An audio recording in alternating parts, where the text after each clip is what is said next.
ఇలా 18వ తేదీన Narayankhed police station పరిధిలో ఉన్నటువంటి గంగాపూర్ గ్రామానికి చెందిన షెమ్మన్నోల కల్పన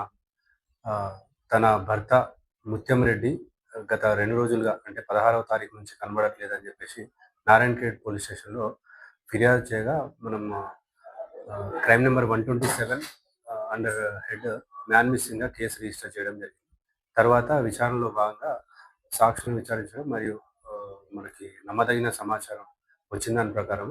కల్పన ఆహ్, కి మన మనూర్ మండల్‌కి సంబంధించి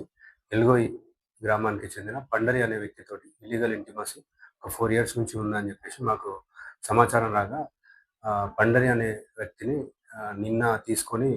విచారణ జరపగా అతను ఆహ్, తాను మరియు కల్పన ఇద్దరికి మధ్య ఇల్లీగల్ ఇంటిమసీ ఉన్నది వాస్తవమే అని చెప్పేసి ఆహ్, అందులో భాగంగా ఈ వీళ్ళిద్దరి మధ్య ఉన్నటువంటి ఈ అక్రమ సంబంధం గురించి తన భర్త ముత్యం రెడ్డికి తెలిసి గత 10 రోజుల నుంచి మిస్ అయిన టైంకి 10 డేస్ బిఫోర్ నుంచి వాళ్ళ హస్బెండ్ వాళ్ళని ఇబ్బంది పెట్టడం, అమ్మాయిని తీసుకెళ్ళి వాళ్ళ పేరెంట్స్ తోటి మాట్లాడించి ఆమెని కొన్ని విధాలుగా ఇబ్బంది పెట్టడం వల్ల అతను ఎట్లాగైనా గూడా వీళ్ళిద్దరి మధ్యలో నుంచి తొలగిస్తే వాళ్ళకి ఆహ్, ఫ్యూచర్‌లో ఇబ్బంది ఉండదనే ఉద్దేశంతోటి అతను ఎలాగైనా గాని చంపాలని జెప్పేసి వీళ్ళిద్దరూ ప్లాన్ జేసుకున్నారు. దానిలో భాగంగా 15థ్ రోజు ఈ మంత్ 15థ్ రోజు వీళ్ళు ఎవరైతే పండరి, కల్పన ఇద్దరు కాల్ మాట్లాడుకొని ప్లాన్ జేసుకొని పథకం ప్రకారం నెక్స్ట్ డే మార్నింగ్ ముత్యంరెడ్డి నారాయణఖేడ్‌కి వస్తాడని జెప్పేసి కల్పన పండరితో చెప్పడం వల్ల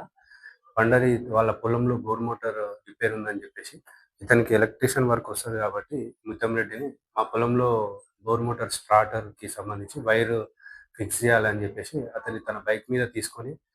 మధ్యాహ్నంకి వాళ్ళ పొలం దగ్గరికి తీసుకెళ్ళి పండరి వాళ్ళ బ్రదర్ విఠల్‌తో సహకారంతోటి ఇద్దరు కలిసి ఆహ్, ఒక నైలాన్ రోప్ తీసుకొని ఆ రోపు తన మెడకి చుట్టి